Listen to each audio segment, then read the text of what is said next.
네, 안녕하세요. 진국대학 행복학과 공부를 시작하겠습니다. 오늘은 저하고 1978년에 경남에 있는 마산고등학교, 당시에 상당한 명문고등학교였습니다. 그를 같이 졸업한 동기생 이영환 씨를 초대해서 이 친구가 그 당시에 부산에 있는 해양대학교를 졸업하고 오랫동안 무역선을 탔습니다. 그래서 사람의 인생, 어떤 경험담을 들어보는 것 자체가 재미있고, 그것이 우리를 듣는 것 자체가 우리를 행복하게 할 뿐만 아니라 그러한 삶을 이해하는 것이 또한 우리의 행복한 삶에 어떤 방식으로든지 도움이 되리라고 생각합니다. 네, 잘 봐주시기를 바랍니다. 옛날에 해양대 들어갔던 이야기부터 좀 해보지. 해양대? 해양대, 제가 해양대 들어가게 됐어. 성적이 안 나오고 집에 돈도 없고 그래가지고 결국은 특수학교를 가야 되는데 그 당시에 육군사관학교, 해공사관학교, 공사, 그 다음 해양대학, 유일하게 네 군데가 돈이 없이도 갈 수 있는 대학이었는데 그 당시 우리 형님이, 큰 형님이 이양사, 에모시라고 옛날에 유명한 미국 회사인데 에모시에서 이양사하고 있었던. 이양사는 뭐요? 세컨드 오피서 그래가지고 쉽게 말하면 가판부 같은 경우에는 사망사, 이양사, 일항사, 다음 선장. 그런 쪽이 딱 가판부라고 이야기하네. 그렇지, 가판부. 그래가지고 이렇게. 그럼 그 당시에 3사, 해사, 육사, 공사하고 해양대학이 돈을 안 내도 다닐 수 있었네. 정확히 말하면은 한국 해양대 같은 경우는 그래서 조금 돈을 냈고, 개인이 돈을 내고, 개인이 돈을 냈고, 이제 다른 3사는 사실은 돈 한 푼도 안 내고 오히려 돈을 받았지. 월급을 받는 걸 받았지. 예. 그건 난 국가 공무원이고, 우리 같은 경우는 그냥 개인으로 이제 그냥 프라이빗 그냥 컴퍼니 들어가는 거고. 근데 해양대 다닐 때 기숙사 생활을 하나? 당연히 기숙사 하면서 이제 제복을 공짜로, 기숙사도 이제 공짜로 제공, 그 다음에 밥도 공짜로 제공, 그 다음에 제복도 공짜로 제공. 근데 다른 대학에 비해서는 훨씬 쌌겠다, 이제. 엄청나게 쌌지. 비용이. 예를 들어서 사립대학에 비하면 거의 10분의 1 수준이라고 거의. 근데 다닐 때 좀 힘들지 않았나? 힘들지, 다닐 때는. 다닐 때는 사실은 거의 삼사관학교하고 못지않게 힘들었어요. 어떤 점이 힘들었겠어? 빠따도 치고, 우리 처음에 이제 학교 내물리라고 했거든. 이렇게 뭐냐면, 기숙사 적응 기간이라고, 그 다음 2주 정도 했는데, 그때는 그냥 진짜 맞기도 많이 맞고, 처음 겨울에 그냥 밤에 물속에 들어가고. 주로 선배들이 공기를 잡는. 그렇지, 이제. 우리를 훈련시키는, 우리 같은 경우는 4학년이 이제 우리 훈련시켰고. 총 들고 이제 구보라고 그래, 이제 총 들고 이제,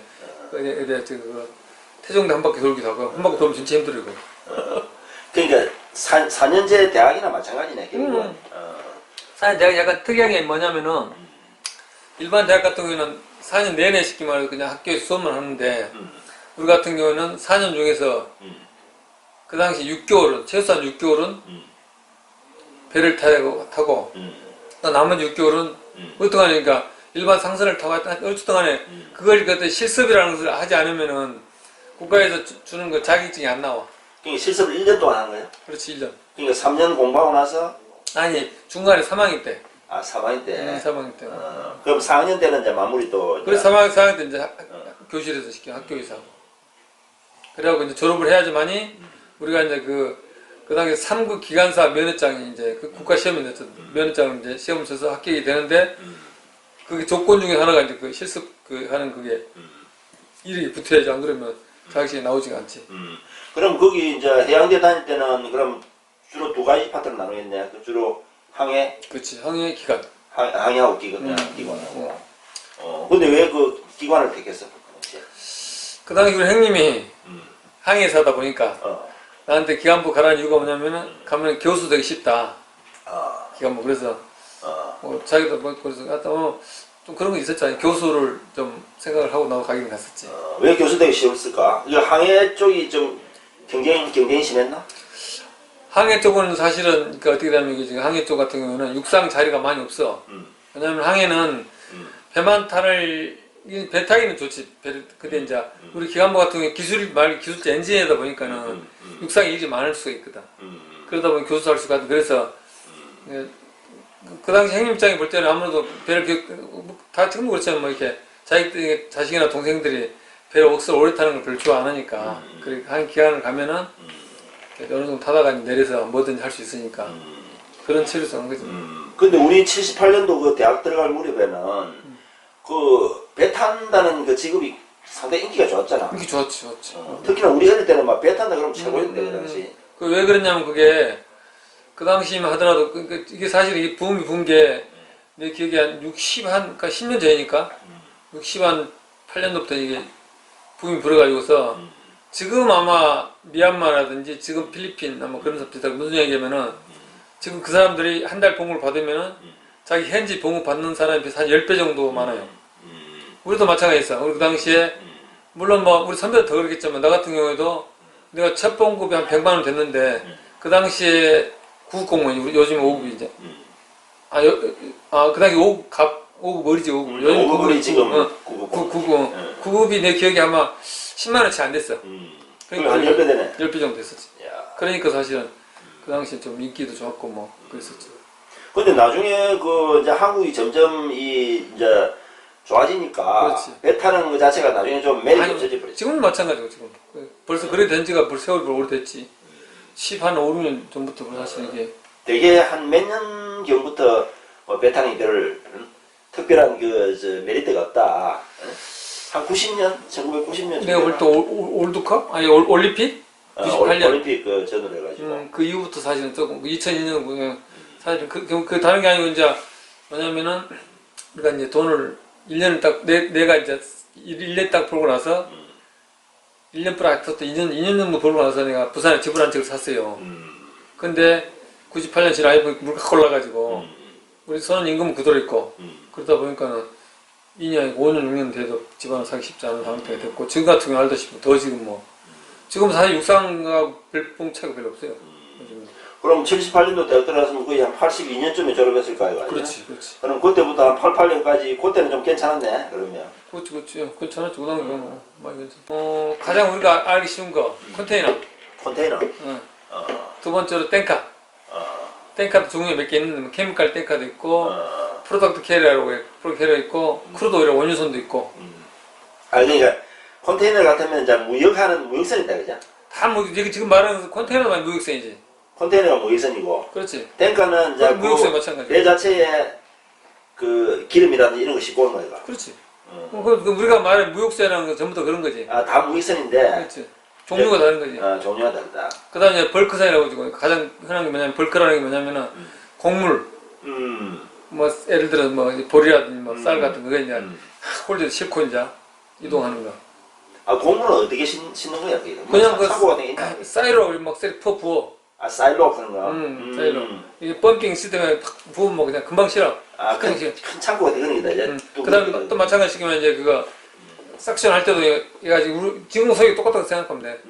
확 빨라뜨리는 거지. 근데 이제 중요한 뭐냐면 후진국에 가면은 내가 기억나는 것이 예를 들어 인도네시아 가면은 이제 이 기계 없으니까 사람들이 수십 명이 붙어가지고 끝까지 담는 거지. 그러니까 이렇게 마다를 해갖고 이제 그러다 옮기는 그러다 보니까 시간이 엄청 걸리고 그런 배도 타봤지.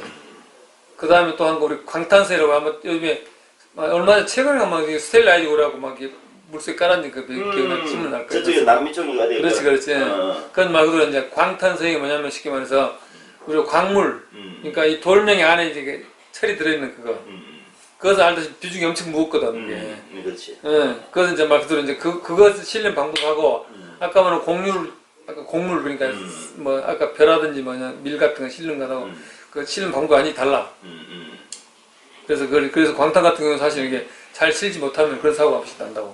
그게 막 그 무게 중심이 막 그렇지. 네. 그다음에 한마디로 이렇게 보면 돼. 오뚜기 비슷하다 쉽게 말해서 이 광탄이 무겁다 보니까 부피는 얼마 안 되는데 무게가 엄청나게 많이 나가는 거야. 그 광탄은 탔지. 그 다음에 말고 이제 오프쇼라고 그래가지고 이제 그 우리 케이블 내가 지금 하고 있는 게 케이블 해저 밑에다가 케이블을 까는 케이블 관 케이블 까는 선박. 그럼 무슨 케이블이에요? 그러니까 통신 케이블이죠. 그렇지? 통신 케이블이네. 그러니까 국가 간의 그 통신. 사실은 뭐 아는 사람 있겠지만 모르는 사람 대부분인데 지금 우리가 인터넷 속도가 빠르고 어? 이게 된 이유가 뭐냐면 우리가 했던 일 때문에 말이야. 지금 광 케이블이 해저에 깔렸기 때문에 인터넷 속도가 빠른 거야. 그 케이블을 통해서 인터넷이 당연하죠. 가는 예를 들어 이렇게 보면 돼. 간단히 설명하면은 2002년 우리 월드컵 할 때 우리가 가서 내가 직접 가서 했어. 내가 가서 일본하고 한국 사이 케이블을 두 가닥 깔았어. 이게 왜 무슨 용이냐? 일본에서 쉽게 말 경기가 일어나면은 그 경기를 갖다가 그대로 우리 한국에 싸가지고 한국 전 세계로 보내는 시스템이야. 그래서 그 광 케이블이 그래서 모든 화상은 특히 화상은 이게 엄청나게 많은 그러니까 그 해상에만 필요하기 때문에 광 케이블 안 까면 안 돼.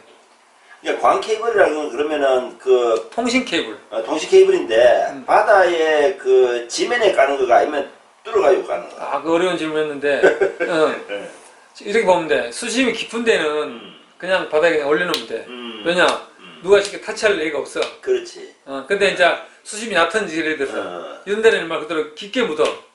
한 요즘 같은 3m까지 묻어. 그걸 어떻게 파나 그걸? 그 파는 기계가 있어. 그 기계가 이제 영어로는 플라우라는 건데 그걸 해석하면 쟁기라 쟁기. 플라워 쟁기. 그래 쟁기가 그래요. 그거. 그걸 이용해서 이제 까는 거지. 그럼 태평양 바다 같은 데는 그냥 그렇지 그냥 바닥에 두면 되는 거고. 그래서 현재는 그러니까 지금 어떻게 이게 나라가 이게 뭐랄까 선진국 후진국을 어떻게 보냐면은 그런 케이블이 몇 가닥에 깔려 있느냐. 지금 현재 유럽 같은 데는 엄청나게 깔려 있고 한국 이쪽에 지금 일본, 한국, 중국 이렇게 엄청나게 깔려 있고 미국도 엄청나게 깔려 있고 지금 아프리카 같은 데는 거의 지금 안 깔렸다고 보면 돼. 그러니까 앞으로 이제 개척적인 시장이라고 하더라고요. 우리 케이블 시장으로 볼 때는 그쪽이 앞으로 개척 분야고 동남아 쪽도 좀 그렇고 지금. 그럼 이제 그게 이제 오프쇼, 오프쇼라는 것은 오프쇼는 그거 다른. 지금 현재 이거는 약간 어차피 이 케이블 까는 것도 오프쇼 일부인데 약간 다른 종류의 오프쇼라. 쉽게 우리가 말하는 오프쇼라는 사실은 기름하고 관련되는 거. 주로 해양 플랜트 그걸 오프쇼라. 그렇지. 오프쇼라는 게 이제 연안에서 떠난다는 그렇지. 그러니까 온쇼는 이제 바닷가에 육지에 사는 거고. 그러니까 이게 이 통신 이쪽 시장은 사실은 전 세계에다 하는 회사가 별로 없고 하는 나라가 별로 없고 그다음에 그 관련된 배도 많지 않고 그 약간 특이한 분야고 오프쇼 같은 경우는 사실은 알다시피 우리가 이렇게 세일가스 나오기 전까지는 전 세계 기름 다 팠기 때문에 그게 이제 좀 많지. 그럼 이제 그 광케이블 하는 그거는 몇 년 정도 했어? 그걸 내가 98년부터 했으니까 98년 2007년까지 10년 됐네 10년. 10년. 10년 하고. 그러면은 그런 예를 들어서 배를 타고 그런 거 할 때 주로 그럼 근무를 그 배에서 주로 어디에 근무를 하는 거야? 그러니까 지금 이제 아까 우리가 케이블 같은 경우는 케이블 내가 입에 탈 때는 우리가 이제 바다로 나갈 때는 배 안에서 기관장 배 안에서 있는 거고. 배 안에 그 기관실이라는 게 따로 있나? 따로 있지. 어떤 부분에 있어? 배 안에? 항상 기관실 배 밑에 우리가 말하는 수면 하에 보통 수면 하에? 엔진룸이라고 해가지고. 가운데 있나 아니면 앞에 있나? 거기다 약간 다른데 일반적으로 가운데 좀 있을 때고 그러니까 일반 상승 같은 뒤에만 있지. 뒤에 있고. 왜냐면 뒤에가 있을 때 뒤에 프로펠러 바로 연결되니까. 프로펠러가 제일 중요하네. 그렇지. 그거 안 돌아가면 가만히 있는 거 왜 죽은지 이런 말이 데드십이 되는 거지. 그래서 결국 프로펠러 지금 추진이 되려면 무조건 엔진이 돌아가야 되니까. 사실 어떻게 보면은 위에는 지금 항해사 운전사로 보면 되고. 항해사는 그럼 앞쪽에 있어야 될 거야. 위에. 그렇지. 위에 있지 당연히 있지. 근데 요즘 같은 이게 높으니까 이런 컨테이너 같은 경우는 뒤에 있어도 상관없어. 이렇게 되니까 각도가. 그래서 앞에다 이제 짐을 실으니까. 그래서 항해사 같은 경우 운전사로 보면 되고. 우리 이제 엔진을 돌리는 사람, 크게 이제 엔지니어, 영어로 엔지니어 오피서 그렇게 되는 거죠. 그럼 그 항해 쪽하고 서로 그 교신이 제대로 돼야 될 거 아니야? 당연하지. 그 항상 거도 연락이 되는 거, 뭐 전화도 되고, 백가지 오키토키도 다 되지 뭐. 그런 장비들은 많지, 배에서. 항상 그게 유기적으로 된 거지. 근데 기관실에 그 근무할 때, 그 환경이 괜찮나? 그냥 근무 환경이. 아무래도 환경이 좋지는 않지. 소리도 굉장히 클 거야. 소리도 그렇고, 그 다음에 먼지도 많이 나고, 그 다음에 땀도 많이 나고. 근데 기억나는 것이, 중동 갈 때, 일본에서 내가 중동 왔다 갔다 하는 배를 탔었는데, 그게 그냥 그 기계 하나 고장 나가시고 한마디라고 하여튼 상당히 좀 어려운 작업이었는데, 그 보면은 이게 그 안에서 그러니까 온도를 재보니까 60도 돼요. 60도. 땀이 완전히 이거 뭐. 아 이건 거의 홀랑벗고 이래야 되니까. 그리고 벗어도 의미가 없지 사실 어차피. 누가 보는 사람도 없죠. 아 벗어봤자 역시 덥다. 그렇지. 그러니까 의미도 없고. 그래서 요즘 같은 게 사실 여학생들이 나오고 이제 엔지니어들 있고 오피서들 있는데 우리 옛날에 하더라도 전부 남자들끼리 있으니까 뭐 요즘 같은 경우에 신경을 써야지 그렇지. 요즘 여자도 있네. 여자 항에서도 교환서들 있어. 요즘에 보통 요즘에 사실은 그 여학생들이 굉장히 들어가기 어려운 학교 중 하나가 해양대학이라. 딱 10%밖에 안 뽑거든. 그러니까 400명에서 40명, 복부행도 마찬가지. 굉장히 비율이 세요. 그러면 옛날에 그럼 무역선 탈 때 보통 톤수가 맞으면 되지. 톤수도 이제 사이즈 다른데 뭐 2만 톤, 뭐 10만 톤, 뭐 근데 30만 톤짜리 거 타본 적도 있고. 주로 어디로 왔다 갔다 하는 거야? 배가? 전 세계 다니는 데문에 내가 처음 탔던 배는 한국에서 미 서부 LA 거쳐가지고 파나마 통과해서 미 동부 쪽으로 동부라면 이제 뉴욕 같은데 그다음에 그 올라가서 캐나다 세인트 쪽까지 올라가서 이렇게 있었고 그다음에 벌거든 살 때는 뭐 캐나다에서 이제 실컷 뭐 인도네시아 가기도 하고 뭐 필리핀도 가기도 하고 하여튼 뭐 그리고 뭐 오만 때문에 다 다니는 거지 뭐 내가 기억나도 캠핑카 탈 때는 남미도 가가지고 아르헨티나 브라질 뭐 그다음에 과테말라 하여튼 뭐 전 세계 뭐 많이 다녔지 뭐. 그러면 그 선박 그 선적국이라 그러나 그 주로 어느 나라 선박을 타는 거예요? 그것도 다른데 국적선 같은 경우는 국내에서 그러니까 국적이지만 그것보다 이제 그 국적이라고 국적. 근데 이제 나 옛날에 그것도 이제 우리 보면 이렇게 보면 돼요. 국내에 있는 선주에 배를 타는 때가 있고 그다음 이제 선주는 이제 말고도 외국 사람이라. 외국 사람인데 그 배를 이제 우리 회사가 우리 국내 사람들이 오퍼레이팅을 잘하니까 빌리하고 타는 게 있는데 그다음 우리 이름만 이렇게 송출이라는 게 송출. 송출 나갈 때는 이제 일본 오늘 탔는데 송출은 인력 송출이지. 그렇지. 인력만 보내주는 거. 그걸 탔는데 이제 그 배는 일본 배였지. 그럼 그 당시에 일본 선장 기한장으로 타본 적도 있었고. 그럼 주로 그 배에서 보통 예를 들어서 2만 톤급 같으면은 그 기관실에는 보통 몇 명 정도 근무하지? 그러니까 2만 톤 같은 경우에는 아까 말했는데 7명에서 8명 정도. 내가 그러면 항해 쪽에는 몇 명? 그거 비슷해. 비슷하고. 그러고 약간 밥하는 사람 어쩌고 하면은 한 20여, 요즘에는 한 18명에서 22명 사이라. 생각보다 적은데 큰 오포쇼하고 그런 일반 상사로 큰 차이가 뭐냐면은 오포쇼 쪽에는 사람이 많아요.